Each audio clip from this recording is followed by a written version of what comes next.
Hi hello welcome to NIN media. నేను మీ journalist విప్లవశ్రీ.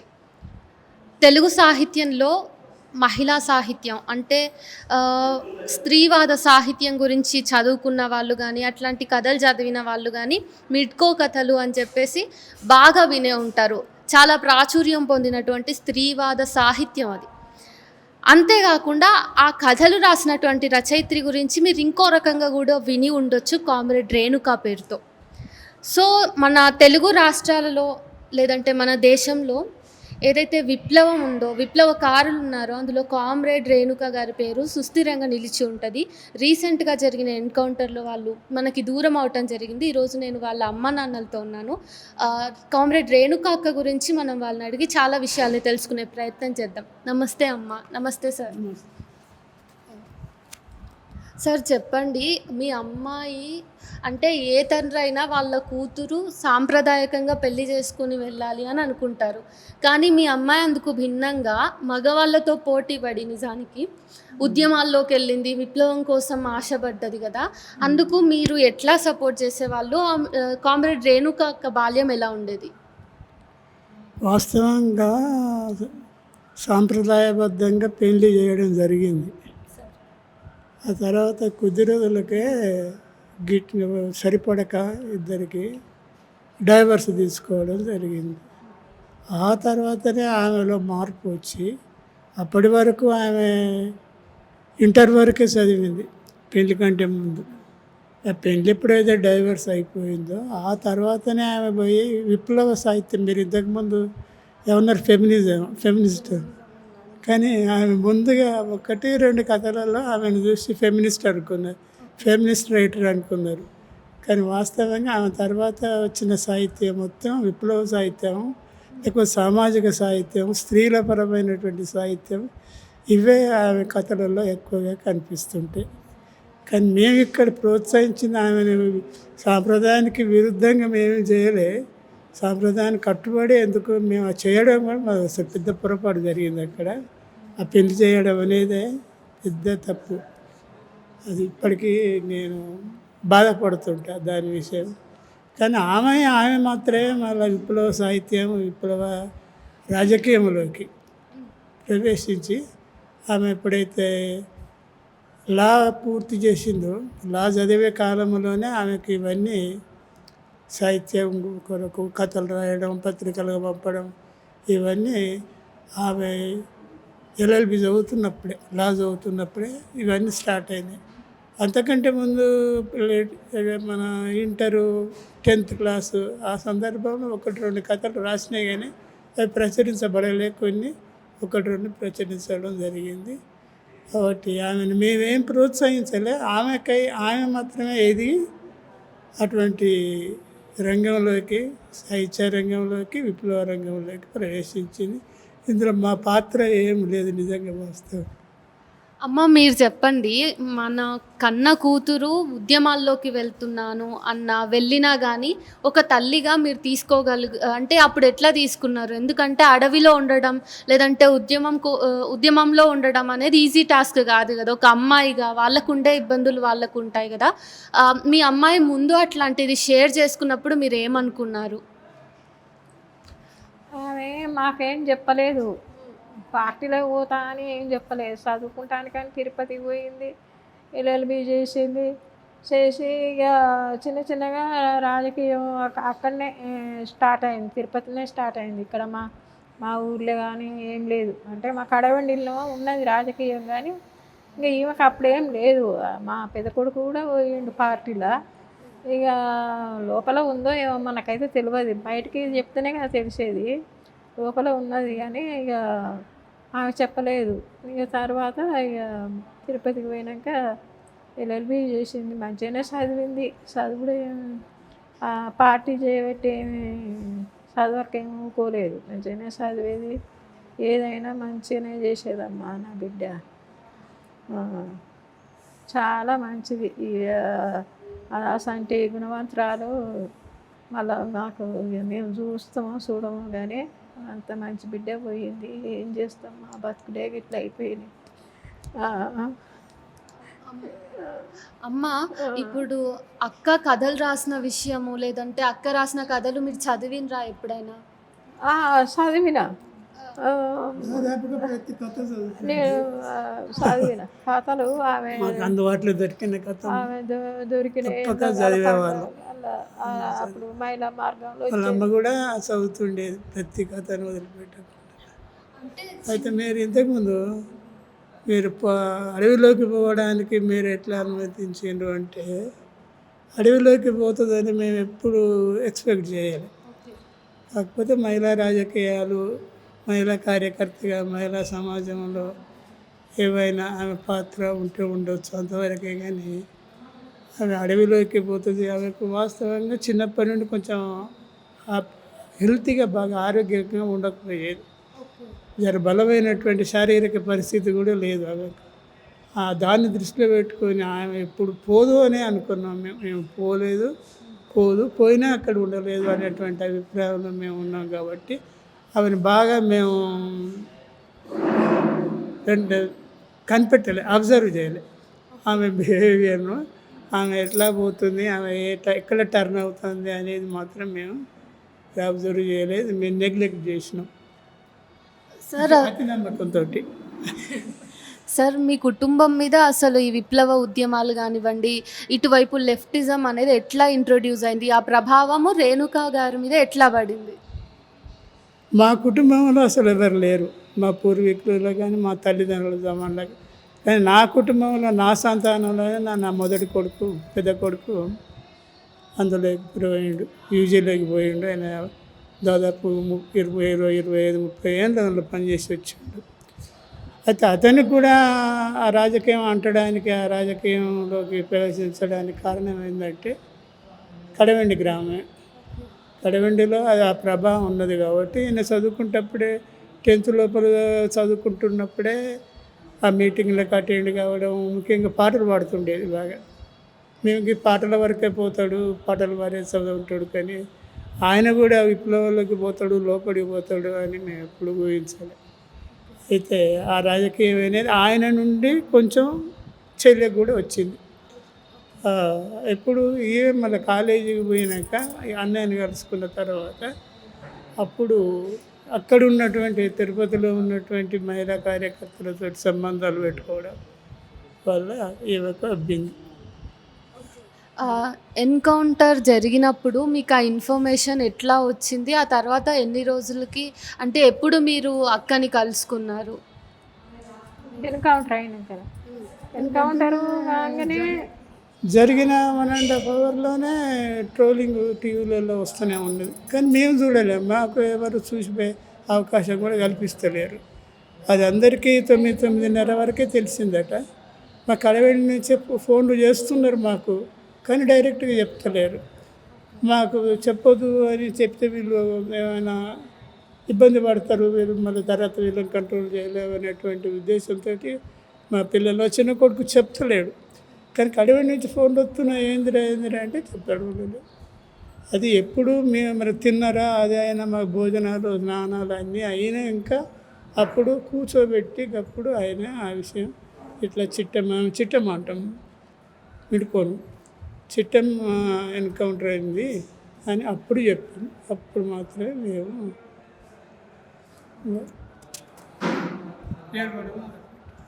అంతవరకు మాకు తెలియదు. వీళ్ళంతా తిరుగుతున్నారు, అటు ఇటు నడుస్తున్నారు, వంటలు చేస్తున్నారు, ఇంట్లో భోజనాలు తయారవుతున్నాయి, కానీ మాకు అసలే తెలియదు. అది తెలిసినాక తర్వాత మాత్రమే మేము ఇక బాధపడ్డాం. అమ్మ, మీరు చెప్పండి, రేణుక అని పేరు పెట్టుకున్నారు, చిట్టమ్మ అని పిలుస్తున్నారు ప్రేమగా. మిడ్కో అనే పేరు ఎందుకు వచ్చింది? ఆ పేరు మీ వరకు ఎప్పుడు వచ్చింది? మిడ్కో అనే పేరు పార్టీలకు పోయినాకనే మిడ్కో అని మా పెద్ద కొడుకు భార్య పేరు మిడ్కోను ఉండేనట. ఆమె ఎన్కౌంటర్ అయింది, ఆమె ఆ పేరు పెట్టుకుందని అన్నారు. నాకు వివరంగా అయితే తెలియదు, ఇంతవరకు అయితే మెట్ల మీద పుస్తకంలో మాత్రమే ఆమె మెడుకోగా ప్రచారంలోకి వచ్చింది. అంత క్రితం ఆ పుస్తకం పబ్లిష్ కాకముందు మెడుకో అనేటువంటిది ఎవరికి తెలియదు. అది ఆమె నిర్ణయించుకున్న పేరే. వాళ్ళ అన్న భార్య ఎన్కౌంటర్ అయిన ఆమెకు మొదటి పేరు మెడుకో అని ఆ రకంగా పెట్టుకున్నది అనేది మనకు తర్వాత తెలిసింది. కానీ ముందే ఆమె స్వయంగా తనే నిర్ణయించుకొని మెడుకో పేరు పెట్టుకున్నదని అనుకున్నాం. మెడుకో అనేది ఆ పుస్తకంతో వచ్చింది ఫస్ట్. మెట్ల మీద అనేటువంటి పుస్తకంలోనే తను మెడుకోగా ప్రచురించుకున్నది, మెడుకోగా ప్రచారమైంది. అమ్మ మీరు చెప్పండి, కూతురు ఇప్పుడు ఉద్యమాల్లోకి వెళ్ళింది, ఎన్కౌంటర్ కాబడ్డది. అయితే తొలినాళ్లలో ఆమె మహిళా రాజకీయాల పట్ల ఆసక్తిగా తిరుగుతున్నప్పుడు సమాజంలో ఒక ఆడపిల్ల బయటికి పోతే తల్లిదండ్రులను ముందు అంటారు. అయితే తండ్రిని అనటం వేరు, తల్లిని కూడా అంటారు కదా, మీ పాప ఇట్లా చేస్తుంది మీరు ఎందుకు ఆపలేకపోయినారు అని. అట్లా ఎవరన్నా అన్నారా? వాళ్ళు అన్నప్పుడు మీరు ఎట్లా ఫీల్ అయ్యేవాళ్ళు? వాళ్ళకి ఏమైనా సమాధానం ఎదురుగా చెప్తే మీరు ఏం చెప్పేవాళ్ళు? రేణుకా అక్క ఇట్లా ఉద్యమంలోకి పోవడం మీకు ఎట్లా అనిపించిండే ఆ రోజుల్లో? ఆమె ఉద్యమంలో పోయింది కానీ మేము ఎవరికి చెప్పలేదు. ఎవరన్నా మీ బిడ్డ ఏం చేస్తుంది, ఉద్యోగం చేస్తుందా, ఏడ చదువుతుంది అని అంటే ఢిల్లీలో చదువుతుంది, అమెరికా పోయింది, అది చెప్పేది. కానీ ఇక మా బిడ్డ గురించి మాత్రం చాలామందికి తెలియదు. ఏదో దగ్గర మా బంధువులకే ఎరక కానీ ఇక చాలా మందికి ఈడ ఉందా ఆడ ఉందా అని చెప్పేది. ఎక్కువ మేము విశాఖలో ఉన్నదని చెప్తుండేది. ఎందుకంటే చివరిగా తిరుపతి నుండి విశాఖకు మారి అక్కడ ప్రాక్టీస్ చేయడం మొదలుపెట్టింది సీనియర్ లాయర్ బాలకిషన్ దగ్గర. అయితే మేము చాలా మందితో అదే చెప్తుండేది, విశాఖలో ప్రాక్టీస్ చేస్తున్నది అని చెప్పేది. కానీ అప్పటికి విశాఖలో కొద్ది రోజులు ఉండి అక్కడి నుంచే అడవిలోకి పోయింది. కానీ మాకు పూర్తిగా తెలియదు, మేము ఎవరికి చెప్పలే కూడా. ఆమె లేదు, యూజీలో ఉన్నదన్నమాట మేము ఎవరు చెప్పాలి. మమ్మల్ని కూడా ఎవరు పెద్దగా డైరెక్ట్ అడిగిన వాళ్ళు లేరు. దగ్గర వాళ్ళు అడిగితే మాత్రమే చెప్పేది మేము, లేకపోతే చాలా మందికి తెలియదు. అండర్ గ్రౌండ్లోకి ఏ వయసులో వెళ్ళారు? ఏ వయసులో? 30 ఏళ్ళు ఉంటాయి. ఇప్పుడు 24 ఏళ్ళు అయింది. 24 ఏళ్ళు అయింది. 24, 30, 54 ఏళ్ళ ఇప్పుడు. 54 ఏళ్ళు. అండర్ గ్రౌండ్లోకి వెళ్ళింది అని తెలిసిన తర్వాత మీరు మీ అమ్మాయిని వద్దు వెనక్కి వచ్చేసే అని అన్నారా ఎప్పుడైనా? ఆమె మాకు గడుస్తానా అసలు కలవలేదు అంటే? ఆమె కలవలేదు, ఉత్తరం కూడా రాయలేదు. మీరు అంటే ఎన్కౌంటర్ అయిన తర్వాత కాకుండా బ్రతికున్నప్పుడు లాస్ట్ ఎప్పుడు చూసారా? మేము అనేది కూడా ఎప్పుడు చూసి? లాస్ట్ 2004లో ఇక ఆమె పోయింది. అప్పుడే పోయే ముందే మాకు కలిసింది. ఇక ఆమె పోతున్నది, ఒకరి ఇంట్లో కూర్చున్నాము, ఆమె కనబడ్డది. కథం ఆమె వెళ్ళిపోయే ప్రయత్నంలో ఉన్నది. ఎందుకంటే బయట పరిస్థితులు బాగలేవు, అరెస్ట్ అయ్యే పరిస్థితి ఉన్నది అని అర్థమై అక్కడి నుంచి మేము మా ముందటనే ఆమె జంప్ అయింది, పోయింది. అంటే మీరు 2004 నుంచి 2025 వరకు కూడా మీరు అక్కను ఒక్కసారి కూడా సజీవంగా చూడలేదమ్మా. ఆట ముఖం కాదు, కనీసం ఫోన్లో కూడా మాట వినలేదు. ఒక ఉత్తరం చూస్తామేమో జీవితంలో ఒక్కసారి అయినా అనేటువంటి ఆశలోనే ఉండిపోయినాం. కానీ అది సాధ్యం కాదు, ఆశ మాకు నెరవేరాలి. అండర్ గ్రౌండ్లో ఉన్నప్పుడు అక్కకి పెళ్ళయింది మళ్ళీ అనే విషయాలు అవన్నీ మీకు తెలుస్తూ ఉన్నాయా? తెలుస్తున్నాయి. అండర్ గ్రౌండ్లో మొదలు సంతోషిని పెళ్లి చేసుకున్నది అనేది కూడా ప్రకటించారు. అప్పుడు మా పెద్ద అబ్బాయి అన్ననే ఉండే కాబట్టి అతనే చెప్పిండు, ఇట్లా చెల్లెకు సంతోష్తో పెళ్లి జరిగింది, మిమ్మల్ని పిలుద్దామని అనుకున్నారు కూడా పార్టీ వాళ్ళు. కానీ పిలవలేక, సమయం లేక పిలవలేదు, ఇట్లా జరిగిపోయింది అనేది మాకు అప్పుడు క్లియర్గా తెలిసింది. అది వరకు మా కొడుకు ద్వారానే తెలిసింది. అంటే ఇప్పుడు మీ కొడుకు ద్వారా కాకుండా ఇంకా మీ కూతురి గురించి మీకు ఇంకా ఏ రకంగా కూడా ఇన్ఫర్మేషన్ వచ్చేది కాదు? అందులో ఉన్నంత కాలం అప్పుడప్పుడు ఆయనే ఆమె ఇద్దరు కలిసి ఉత్తరాలు రాస్తుండేది. ఇద్దరు ఒకే ఉత్తరాలు మ్యాటర్ రాసి పంపుతుండేది. ఆయన ఎప్పుడైతే 2014లో బయటకు వచ్చిండో అతనికి అప్పటి నుంచి మాకు ఆమెతో సంబంధాలు దాదాపుగా తెగిపోయినట్టు. ఉత్తర ప్రత్యుత్తరాలు లేవు, ఇక ఉత్తరం లేదు, ఏమి లేదు. మా పెద్ద కొడుకు రాగానే ఇక రాసింది అన్నట్టు ఉత్తరం. ఇక నిష్ఠూరంగా రాసింది. ఆయనకి ఇష్టం లేదు, అన్న ఇష్టం లేదు, అందుకని నిష్ఠూరంగా రాసింది. వచ్చిండు కదా ఇంకేంది మీరు హాయిగా ఉండరా అండి ఇంకేంది అనేటువంటి నిష్ఠూరంగా మాట్లాడింది రాసింది. ఇక దాదాపు ఇక ఉత్తరాలు రాయడం కూడా మనం చేసింది. అంటే మీకు ఉత్తరాలు అప్పుడప్పుడు వచ్చేవి, మీరు ఆమెకు ఎప్పుడైనా ఉత్తరాలు రాసే ప్రయత్నం చేశారా? అప్పుడే కొద్ది రోజులనే, ఆమె పోయిన కొద్ది రోజులనే 1-2 సంవత్సరాలు ఉత్తరాలు వచ్చినాయి. అప్పటికి ఈయన మా పెద్ద కొడుకు అందులో ఉన్నాడు కాబట్టి ఇద్దరు కలిసి ఉత్తరాలు వస్తుండదని చెప్పి నేను కూడా రాసేది. మేము కూడా రాసేది వచ్చేటి. అట్లా చాలా ఏళ్ళ మీద లెక్క పెట్టి అంతే 2-3 ఉత్తరాలు వచ్చినాయి. అంతే ఆ 10 ఏళ్ళకి ఎక్కువనే ఉంది కదా, 2-3 రాసినాం కానీ ఎక్కువ ఏం రాయాలి. అక్కడి నుంచి వచ్చిన ఉత్తరాలు మీరు ఇంకా దాచుకున్నారా? ఇంకా లేకంటే ఉన్నాయా ఇప్పటికి? ఉండే ఇవాళనే మా పెద్ద కొడుకు ఇచ్చిన ఒకటి.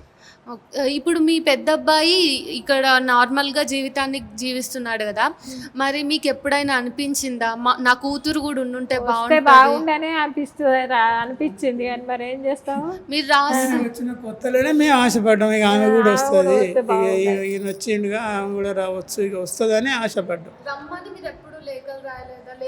ఇక లేఖలు ఇక పోలేదంట, మా పెద్ద కొడుకు వచ్చింది అంతే. ఇక ఉత్తరాలు అటు లేవు ఇటు లేవు, ఆమె మాకు రాయాలి, మేము ఆమెకు రాయాలి. అయితే అక్క ఇట్లా సాహిత్యం రాస్తుంది, ఆ తర్వాత చాలా మందికి తెలుసు, చాలా మందికి స్ఫూర్తినిచ్చింది, ఆడపిల్లలకి ధైర్యంగా ఎట్లా ఉండాలి, ఎట్లా అంటే చదువు అవసరం అని. ఇవన్నీ విషయాలు మీకు ఎప్పటి నుంచి అక్క చేసినటువంటి పనులకి ఫలితాలు తెలుస్తూ వస్తున్నాయి? ఆమె చదువుతున్నాం కదా మేము, అర్ణతారల అప్పుడు మహిళా మార్గం కూడా వచ్చేది. ఇక వీటిలో చదివితే ఇక మా బిడ్డ మంచిగానే రాస్తుంది, మంచిగానే అని అనుకున్నాం, ఇంకా అంతే కదా. బయట నుంచి ఇప్పుడు మీరు ఒక తల్లిదండ్రులుగా మీకు పోలీసుల నుంచి కానీ ప్రభుత్వాల నుంచి కానీ ఏమైనా ఒత్తిళ్ళు వచ్చినాయా ఎప్పుడైనా? ఎక్కువ ఏం రాలేదమ్మా. పోయినాక రాలే, పోకముందు పెద్ద ఆయన పోయినప్పుడు వచ్చినాయి. పెద్ద ఆయన అండర్ గ్రౌండ్లో ఉన్నప్పుడు చాలా ఒత్తిళ్ళు వచ్చినాయి. సరే, మీరు మిడ్కో సాహిత్యంని చదువుతూ ఉన్నారు అప్పుడప్పుడు కాబట్టి మీ అమ్మాయి రాసిన కథల గురించి మీరు ఏమైనా చెప్పమంటే ఏం చెప్తారు అమ్మని? ఆమె కథలు బాగా రాస్తుంది, మెట్ల మీద కథ మంచిగా రాసింది. అందులో మాది కూడా ఉన్నది, మా పాత్ర కూడా ఉన్నది. ఓకే, అట్లా అంతా చూసినప్పుడు మీరు ఎట్లా ఫీల్ అవుతారు?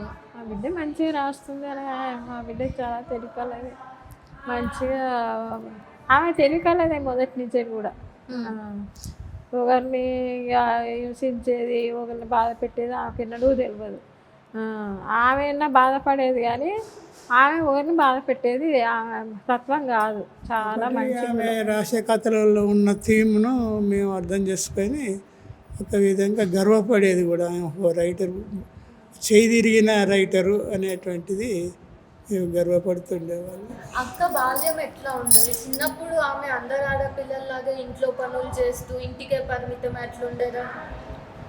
బయట పనులు ఏమో మనకి ఇంట్లో కూడా చెప్పిన పనులు చెప్పకపోయేది. ఆమె బలహీనంగా ఉండేది. నా బిడ్డకు పాలు కూడా నాయి తొందరగా, మా చిన్న కొడుకు పుట్టిండు, పాలు లేక బలహీనంగానే ఉండేది. ఇక మళ్ళీ 5-6 నెలలు మాత్రమే తాగింది. 10th క్లాస్లోనే ఆమెకు టీవీ వచ్చింది. అట్లా నేనేం పని చెప్తా, నేను మంచిగానే ఉంటే అప్పుడు మాకు పనులు కూడా ఏమి ఉండకపోయేది, మేము చెప్పకపోయేది. ఆమెను ఒక రకంగా గారాభంగానే చూసుకునేది. మేము ఎవరైనా మంచిగానే చూసుకున్నాం, అన్నైనా తమ్ముడైనా మేమైనా మంచిగానే చూసుకునేది. వాళ్ళ అన్నైనా మంచిగానే చూసుకునేది, మేమైనా మంచిగానే చూసుకునేది. ఒత్తిడి ఈ పని చేయి ఆ పని చేయని ఒత్తిడి ఏ పని చేయమని చెప్పకపోయేది. ఆమె మళ్ళీ అన్ని పనులు చేసేది తప్ప మేము చెప్పకపోయేది. ఇప్పుడు నేను ఎటన్నా ఊరికి పోతా కదా, వాళ్ళ మాత్రం మంచిగానే చేసేది ఇంట్లో పని. నాకు జ్వరం వచ్చినా, ఎప్పుడన్నా నాకు జ్వరం వస్తుంది అనుకో, లేకపోతే ఎటన్నా ఊరికి పోతే మళ్ళీ ఊడ్చుడు, చల్లుడు, కోముడు, వండుడు అన్నీ చేసేది. అమ్మ ఇప్పుడు ఇంకా రీసెంట్గా చాలామంది ఎన్కౌంటర్లకు గురైనరు. ఇది చాలా కడుపు కోత. మేము ఎంత త్యాగాల గురించి మాట్లాడుకున్నా కానీ ఒకవేళ తర్వాతి తరం వాళ్ళు కానీ లేదంటే ఇప్పటి వరకైనా అడవిలోకి వెళ్ళిన వాళ్ళు ఈ మొత్తం ఈ అంటే అన్నల గురించి కానీ అక్కల గురించి కానీ మీ అభిప్రాయం ఏంటి అంటే మీరు ఏం చెప్తారు? ఇలాంటి వస్తేనే రాజకీయాలు బాగుంటాయి. మంచిదేనా? రాజకీయాలు మంచియే. నేను చెప్పేది ఏంటంటే రాజకీయాలు మంచివి కావని అయితే రాజకీయాలు మంచియే కానీ ఇటువంటి సాగులు అయితే తప్పాయి చేసేటోళ్ళకు. రాజ్యం పెట్టే నిర్బంధం వల్ల అలా ఎన్కౌంటర్లు జరుగుతున్నాయని వాటికి బాధపడడం తప్ప ఈ చేయడము విప్లవం చేయడం, విప్లవకారులుగా మారడం, విప్లవ ఉద్యమంలో పాల్గొనడం తప్పు అని మాత్రం మా మైండ్కి ఎప్పుడు వచ్చేది కాదు. మీరు ఒక బిడ్డను పోగొట్టుకున్న తర్వాత మీ కోడలు కూడా చనిపోయారు కదా ఎన్కౌంటర్లోనే. ఇంత జరిగిన తర్వాత కూడా మీరు విప్లవ రాజకీయాలకి వ్యతిరేకంగా లేరు. వ్యతిరేకంగా లేవురా, అసలే వ్యతిరేకంగా లేవు. కాకపోతే వాళ్ళు చేసేది మంచిది, అందరు మంచి కోసానికి చేస్తారు కదా. వాళ్ళు త్యాగాలు చేస్తారు. వాళ్ళు తిండి తినక నిద్రపోక కిలోమీటర్లు నడుచుకుంటా వాళ్ళు త్యాగం చేస్తున్నారు. వాళ్ళు మంచి చేస్తానికి వాళ్ళు ఏమన్నా సంపాదించుకుంటున్నారా, ఏమన్నా భూమి సంపాదించుకున్నారా, వాళ్ళు ఏమన్నా ఆస్తులు సంపాదించుకున్నారా? వాళ్ళు మంచి చేస్తానికి ప్రభుత్వానికి అది గిడతలేదు. వాళ్ళు ప్రభుత్వానికి అది గిడతలేదు. వీళ్ళు మంచి చేయొద్దు, మంచి చేస్తే వాళ్ళకి గిడతలేదు. ఎందుకంటే వాళ్ళు చెడు చేసేటోళ్ళకే సపోర్టు ప్రభుత్వం. ఇప్పుడు హత్యలు చేసేటోళ్ళకు, అత్యాచారాలు చేసేటోళ్ళకు అట్లాంటి వాళ్ళకి సపోర్ట్ ఇస్తుంది, దొంగలకు సపోర్ట్ ఇస్తుంది ప్రభుత్వము. మరి వీళ్ళు ఏమన్యాయం చేసిండ్రు? వీళ్ళని పట్టుకొని కాల్చి చంపడం. నా బిడ్డనైతే ఒక్కదాన్ని తీసుకుపోయి కాల్చి చంపిర్రు కాదా? అన్యాయంగా బక్కగా ఉన్నది. మొదలే బక్కగా ఉండేరా. ఇంత అన్నం మిగిలితే ఇంత అన్నమైనా ఎక్కువైతే ఇచ్చిపెట్టేది. ఈ ఒక్క బుక్క తినరాదమ్మా అంటే నాకొద్దు అనేది. అదొకటే మాకు బాధపడతాం. ఒంటరి మహిళల వాళ్ళు ఒకసారి కనపడ్డా మాకు మంచిగా ఉండాలి అంతే. ఆమె చేసిన చేయనిగానే అనుకున్నావు. ఆమె తప్పు పని చేస్తలేదు కదా. తప్పు పని చేస్తే బాధపడాలి, మంచి పని చేస్తే ఎందుకు బాధపడాలి? మీరు ఈ సందర్భంగా ప్రభుత్వానికి ఏమన్నా విన్నవించుకోగలుగుతారా? ఏమన్నా చెప్పాలనుకుంటున్నారా ప్రభుత్వం? మేము చెప్పినా ఏం జరగవు, కానీ మాకు ఇప్పుడు కావాల్సింది మాత్రం ఒకటి స్తూపం కడుతున్నాం మేము. ఆ స్తూప నిర్మాణంలో ప్రభుత్వం ఆటంకపరిచిండ్రు, ఆపేసిండ్రు. అదొక్కటి వాళ్ళు అనుమతిస్తే చాలు మాకు. అంతకంటే వాళ్ళ సహాయ సహకారాలు మాకేమి వద్దు. అంతే, స్తూపం కట్టనిస్తే సరిపోతుంది. ఆమె పేరు మీద ఒక స్తూపం కడదామని మేము నిర్ణయించుకున్నాం. దానికి ఫౌండేషన్ కూడా చేసినాం. అది ఆపిండ్రు అన్నట్టు పోలీసులు. పైనుంచి ఆర్డర్ వచ్చింది, ఆపిండ్రు. ఇక మరి అదొక్కటి కట్టుకొని ఇస్తే ఇక ఆడికే సంతోషం. ప్రభుత్వం మాకు చేసిన మేలు అదే అనుకుంటాం. Thank you sir. మీరు ఇంకా ఏమైనా చెప్పాలనుకుంటున్నారా? ఇంకేం లేదు, వాడ లేట్ అవుతుంది. Thank you sir. Thank you అమ్మ. నేను మరోసారి మీతో మాట్లాడే ప్రయత్నం చేస్తా. సో తెలుసుకున్నారు కదా కామ్రేడ్ రేణుకా గురించి. వాళ్ళ తల్లిదండ్రులతో మాట్లాడే ప్రయత్నం చేసినప్పుడు వచ్చినటువంటి విషయాలన్నీ ఇవి. కాబట్టి మనం ఇవన్నింటినీ అర్థం చేసుకోగలిగితే నిజంగా ఈ ఎన్కౌంటర్స్ ఎందుకు చేస్తున్నారు కేంద్ర ప్రభుత్వం తరఫు నుంచి, అసలు దీని వెనుక ఏముంది, ఇవన్నీ కూడా మనం పర్సనల్ ఇంట్రెస్ట్ పెట్టి ఒకసారి బ్రౌజ్ చేసుకోగలిగితే నిజంగా భారతదేశంలో ఏం నడుస్తుంది, ఎందుకు ఈ ఎన్కౌంటర్స్ అన్ని, అసలు వీళ్ళు ఎవరి కోసం కొట్లాడుతున్నారు, వీళ్ళ త్యాగం ఎవరి కోసం నిలబడుతుంది అన్నది మనం అర్థం చేసుకోగలుగుతాం. చూస్తూనే ఉండండి N9 మీడియా.